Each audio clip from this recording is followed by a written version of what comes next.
Halloween is just around the corner, so I'm going to be showing you how to make this Halloween cover art in Photoshop. Let's get started with this. So first you're going to want to start a new document. I suggest using a 3000 pixel by 3000 pixel at a 300 dpi resolution. This is what I always do my cover arts in, and it's honestly like the best resolution without being too big of a file at the end for the customer to upload it to Spotify or the any other platform that they choose to. So we're going to open up this and we're going to create. And first of all, I want to grab some of the images that I already have prepared for this. So we're going to start off with this as the background. I think a graveyard pretty much sums up Halloween. So we're going to drag this in. We're going to right click the layer and click rasterize layer. And then we're going to click the little half circle down here in the bottom, and it's going to come up with threshold. And that's what we're going to put on here, and already it looks really cool. However, I kind of want to invert this, so I'm going to press Ctrl I on the image, and you'll see that it's completely inverted the threshold. The things that were black are now white, and the white is now black. And over here in the Properties tab, and if you don't have this on the side of your screen, what you're going to want to do is click Window and then scroll down to Properties right here, and that will make it pop up, and you can just dock it wherever you want in this window. But once you've got that, you're going to go to the Properties, and you're just going to move this slider a little bit around and just see what you like. And I really like this, so it's not too much since this is going to be the background. And after I've done that, I'm going to go back down to this half circle at the bottom right here and click Solid Color. And we don't want it to be white, we want it to be some sort of Halloween color, so I'm thinking the background is going to be purple, and then like the text on it is going to be orange. I feel like those two colors together are what I picture Halloween to be like. So we'll just get a purple right here, and then what we're going to do is Alt-click in between the layers to make sure they're masked to this background layer. And we're going to click Blending Mode, and I believe it's darker color. Yeah. So now we have that in the background. And since it's in the background, I'm going to make it a little bit darker so it's not so saturated. Something like this, because it's not the focal point of the design. Now, the next thing I'm going to do is I'm going to go over here and get the rectangle tool and sort of lay out where I want the design to be, or how I want it to look. So I think what we're going to do is we're going to have an image like here, and we're going to have the text underneath going across. So we'll just lay it out for now. Just get Halloween in there and make it a little bit of a bigger font, or a bigger size of a font. And we're just going to put it across the screen like this. So honestly, this would be a good time for me to go through the fonts that I have and just see if I can find something that I like. I already have one in mind, and I'll have to see if I can find it. It should be down here in the O's. Yeah, Orion. So I really like this. It's a very bold font. However, I am going to do something that most designers will tell you never to do, and that is to hold Shift while I am moving the text so it doesn't scale and keep the proportions. So most designers will always say you need to keep the proportions of the fonts, otherwise it's not going to look good. But I found that with big blocky fonts like this, you can really stretch them out and sort of make them your own in a way. You want to make it so that it's less of just a font, but more of like an art piece, especially for something like a cover art. So we're going to do that right here, and I think that's probably as much as I want to like scale it in height. And then I'm just going to slightly scale it in the width as well. And we're going to press Ctrl A and click this top button right here so that it centers it on the vertical axis. So, and now I'm just going to make sure it lines up with this box that we created here, and make sure everything looks like it's aligned, at least a little bit. So that looks pretty good to me. So now I'm going to throw in the next image that I have right into this box.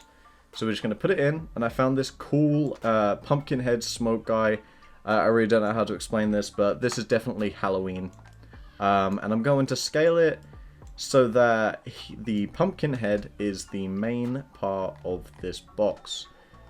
Now, what I'm going to do, very similar to the background, I'm going to alt-click the threshold up here, so it duplicates the threshold to wherever you drag it. And then I'm going to clip and mask it to the image. And we're going to mess around with how much we give it to make sure it looks kind of cool. And at this point, I can read what it is. So I'm now going to go back over to the image layer. I'm going to click Filter, Filter Gallery. And right now, it's already got my presets set.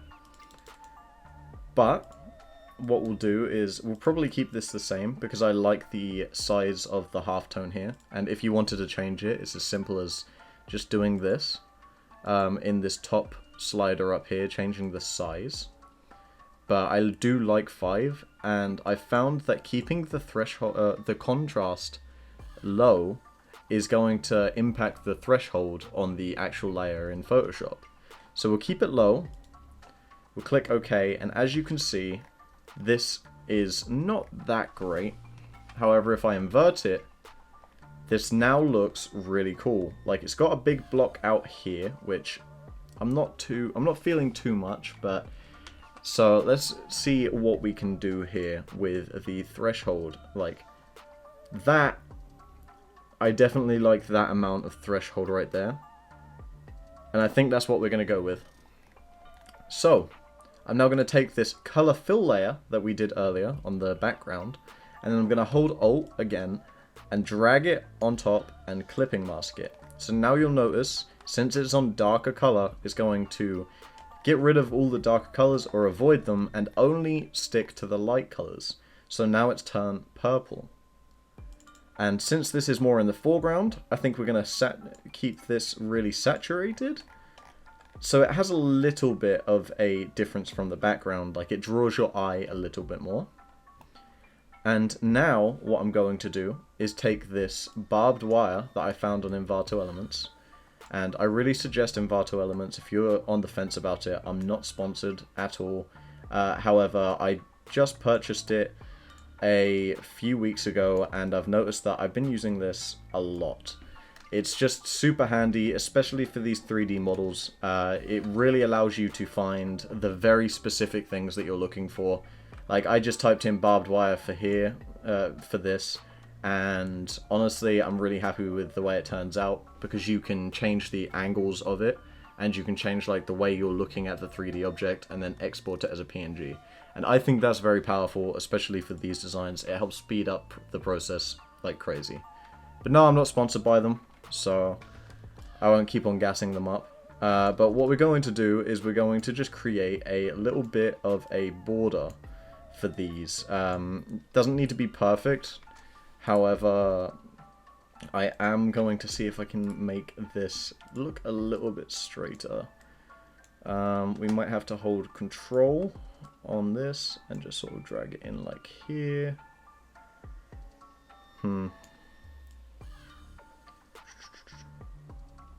That sort of works. Yeah. And then we're just going to keep on duplicating this for every edge. And right here, what we'll do is we'll just line it up as best as we can. I don't like that. However, this looks alright. And I'll just make sure to rasterize this.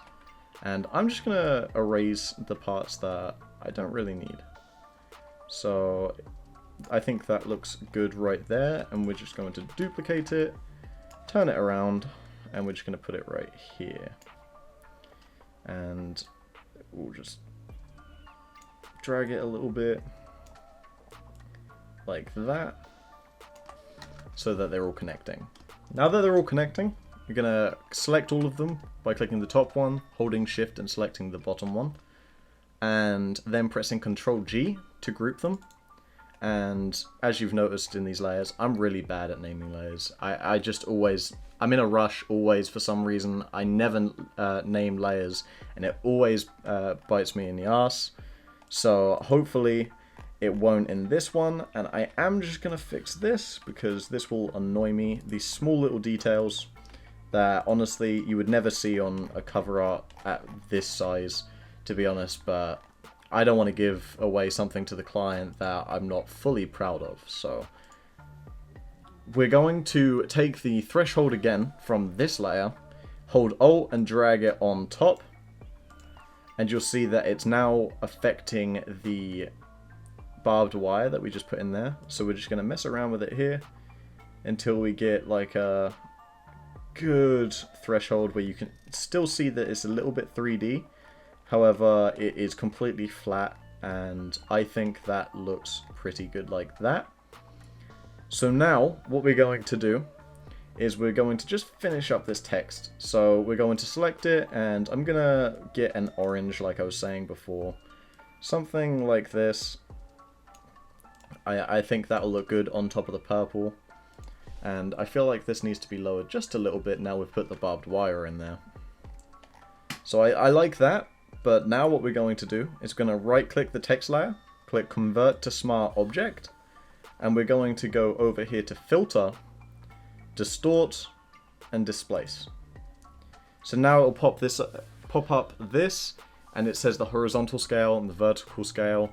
Honestly, for big text like this, I'll probably keep it at 10, especially on this document size.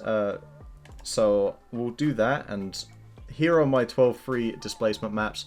I haven't released them at this time, but I'm working on a promotion for them so that I can get them out as soon as possible. So get excited for that, because here are 12 displacement maps that I use in all of my designs, and I'm going to be giving away them for free very soon. So if you want to have a chance at getting these, make sure you've got my Instagram available to you. So it's at GVZZVH, and I'll have that on screen since it's a little bit of a mouthful.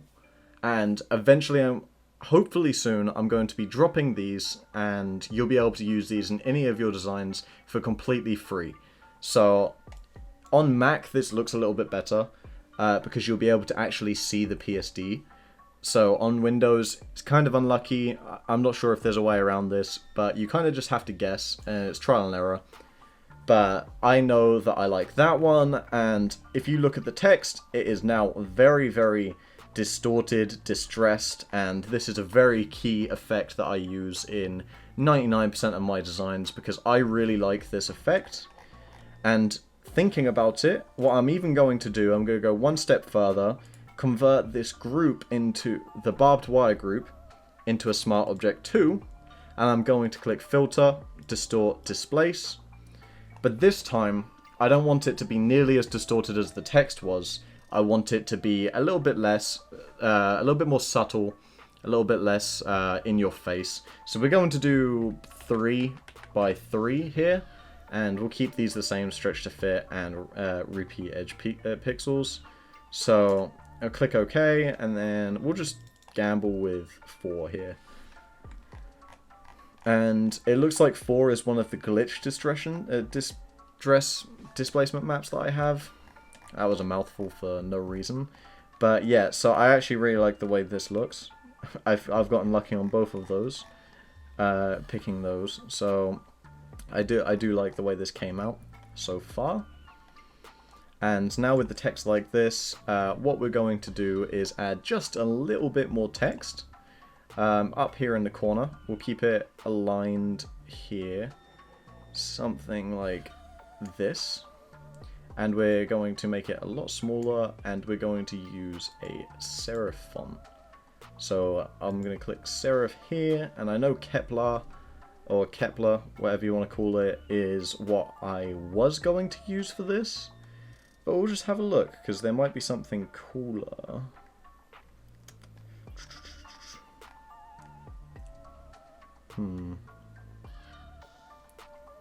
I'm not sure. I think we're just going to go with that for now and see how it looks. Because what we're going to do is we're going to type the spookiest time of the year. because, I mean, it really is, isn't it? So now we've got that, we're going to go over to where I've got these properties and go to the paragraph. And again, if you don't have that, you can go to Windows and then a paragraph right here, and you can dock it into the side of your screen. And I'm going to click this end one right here, the justify all, because now, as you can see, it's spreading out to make sure that it hits both sides of the text box, which creates a very cool effect, especially when you change like the size of your text, like, and it's a lot blockier, which works well in designs like this. So I think we're going to use this one. I like the spacing right here, and I think we're also going to use a semi-bold italic, maybe, which actually changes that a little bit. I'm not a huge fan of that just yet. Let me think. Spookiest time of the year. Just got to figure out how I want this to look. So we'll drag this in just a little bit. And then what we'll do is maybe even try a medium. Yeah. Okay, there we go. So that's a little bit bolder, the medium. And we're going to just make sure that it's touching the top right here, just so it looks correct. I'm thinking we do this white. And we're going to go over to Illustrator, where I have my vector pack that I'm working on currently. All of these, I'm either going to show a tutorial eventually of how to make these sort of shapes, or I'm going to release this vector pack for free as well. I haven't completely decided yet, because this is something that I'm just working on as I go. Like, as I need something for a design, I make it, and then I keep it here. So, it's growing at a rapid pace right now. However, it's it's not consistent for me. I'm not adding to it at some days, and sometimes I'm adding a lot to it. But I think what we're going to do is add these stars. I like these stars. And we're going to just press Ctrl I to invert it so that it's white. And we're going to size it down. Just sort of like make it like this.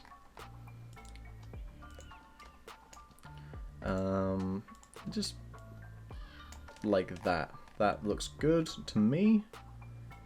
And honestly, I'm thinking maybe not italic.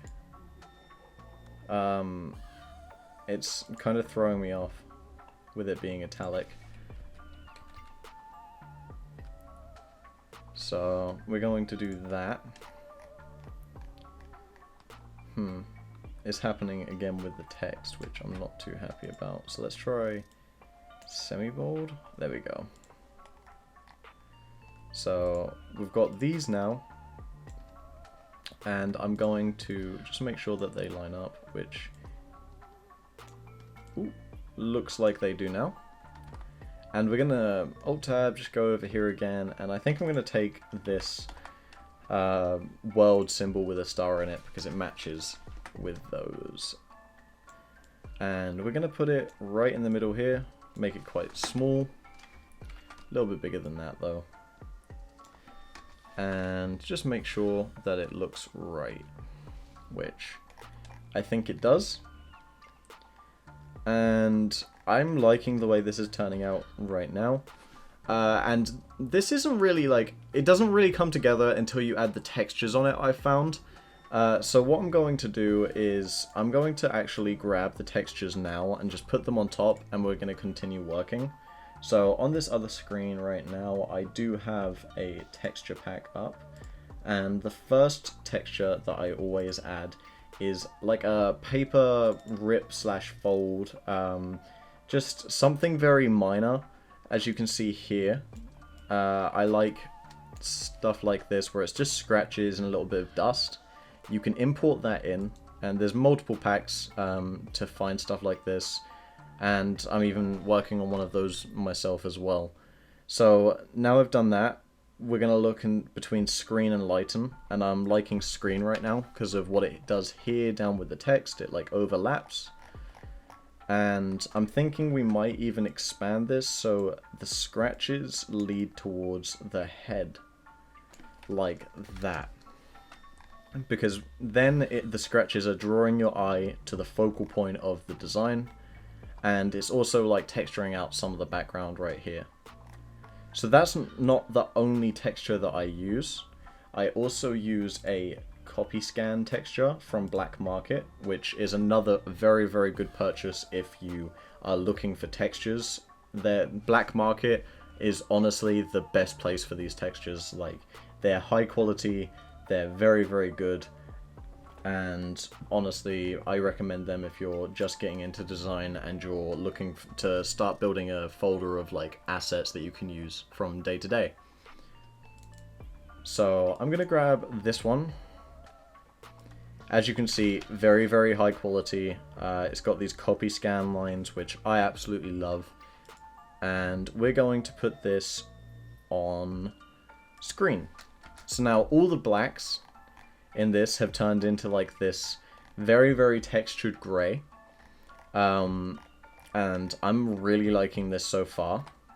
So what we're now going to do, I always lock these so that when you click on something, it actually clicks on the thing you're trying to click on rather than the top layer textures.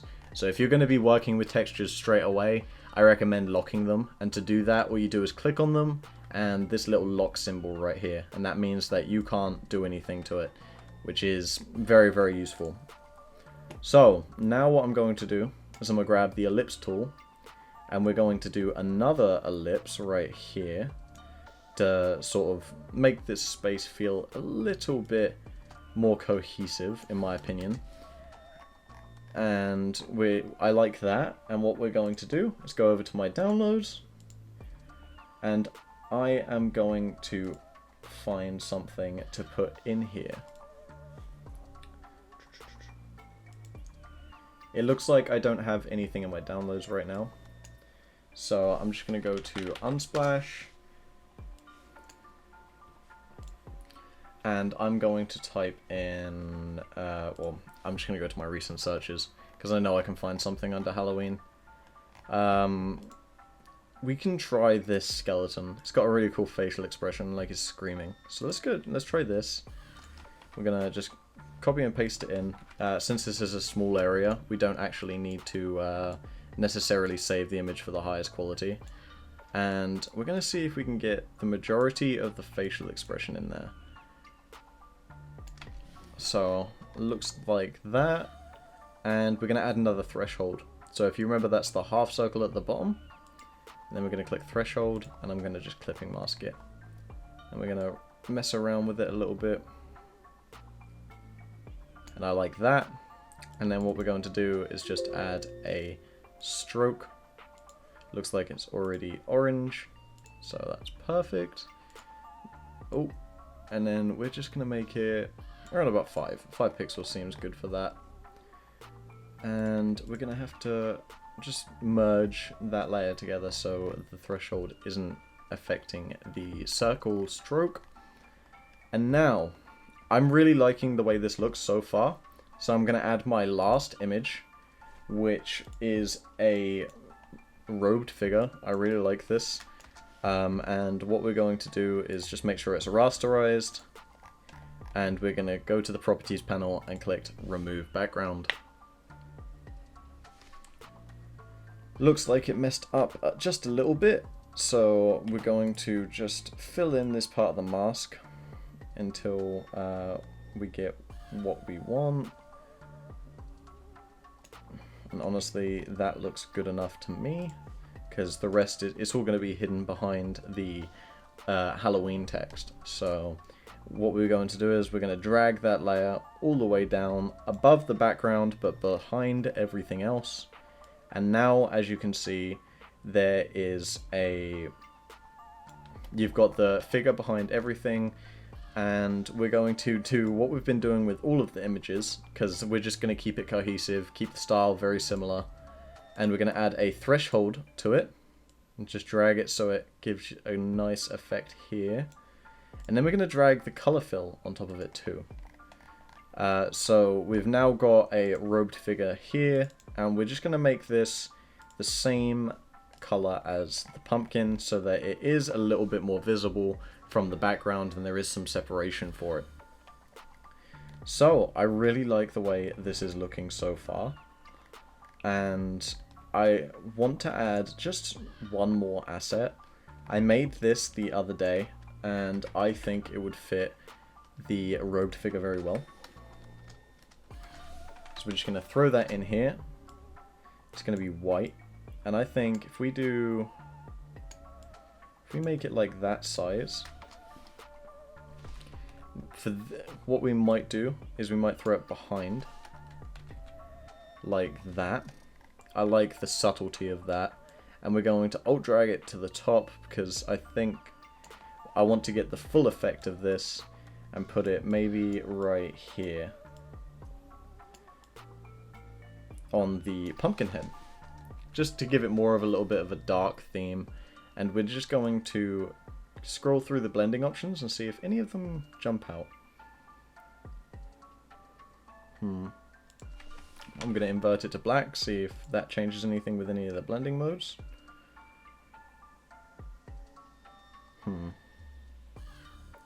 It doesn't. However, I think keeping it black, it's very, very subtle, but you'll be able to see it. So, I am liking the way this has turned out. So what I'm going to do is unlock these layers, these texture layers at the top, and I'm going to select everything and click Ctrl J, Ctrl E to merge it all, Ctrl A, and then Ctrl J again, which is going to make it so that this top file, you have nothing outside of the document edges. Which I know that when you don't do this and you just merge everything together, when you throw it into something like this lens distortion, which is what I'm about to do, it just looks really bad. So we're going to show you how to do that now. You're going to click Filter, Lens Correction, go over to this part here that says Custom, and remove distortion. We're going to just shift arrow key up until we like the amount of fisheye that this is giving. So I think 5 right now is a good shout for this, because it's giving that curvature on the edges. It makes it just jump out of the page a little bit more. A lot of the designs and cover arts you see right now are all completely flat, and it's less of an art piece and more of just cover art. And I feel like when I'm doing things, I want it to look different from everything else. I want it to stand out when it's sitting next to 5 other cover arts. And I think with this tiny little effect, I've talked to a few of my clients about it, that they really like this effect too. And honestly, I've been using it in most of my designs for the past like 5-6 years now. I found out about it way back in the day when I was doing Call of Duty logos for trickshotting teams. And ever since then, I've been using it, and it's just a great effect. So keep that in your arsenal for when you're designing something, because it adds that extra flair. So now we've done that, as you can see right here, the difference I think is quite dramatic, honestly. It's got more energy. But what we're going to do now, just to like finish it off, is we're going to hit it with a camera raw filter. So you could say it's just done now, but before I render anything out, what I like to do is I like to press Q to see the before and after, and then just mess around with some of these settings. Like texture allows you to get a little bit of more prominence in the grain, as you can see here, like this is being the max. I don't want to do that much grain, but a little bit more is definitely worth it. The clarity, just to make the bright colors a little bit clearer, a little bit brighter. It does change the orange of the Halloween just a little bit, so I'm going to turn it down from that high and maybe just a little bit. And then I don't think we need to do much with dehaze. Actually adding some kind of looks kind of cool, but I think we're just going to leave that at 0. So, we're now going to go down to detail, and I've found that just adding a little bit of a sharpen can really help just make the image look sharper, I guess. So we're going to click OK. It's going to apply those changes, and now here you have the Halloween cover art that you saw at the start of this video, and I think it turned out great. So let me know what you think of this design in the comments below, and if you enjoyed this process and / tutorial, make sure to share it with your friends and subscribe for more cover art tutorials and merchandise tutorials that are going to be on my channel soon. It's going to be great. I'm really planning on going hard on YouTube very soon. I've got so much things that I can show you guys, teach you guys, and just basically help the community grow as a collective. This is more than just me wanting to create content. I really want to push this style because I think that this style is very, very cool and you don't see it very, very much.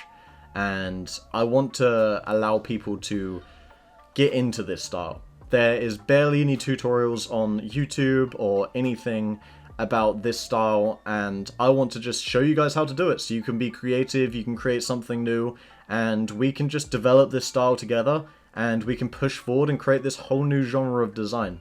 So if you're excited for that, make sure to follow me in this journey, and this has been Gaz. I'll talk to you guys later. Peace.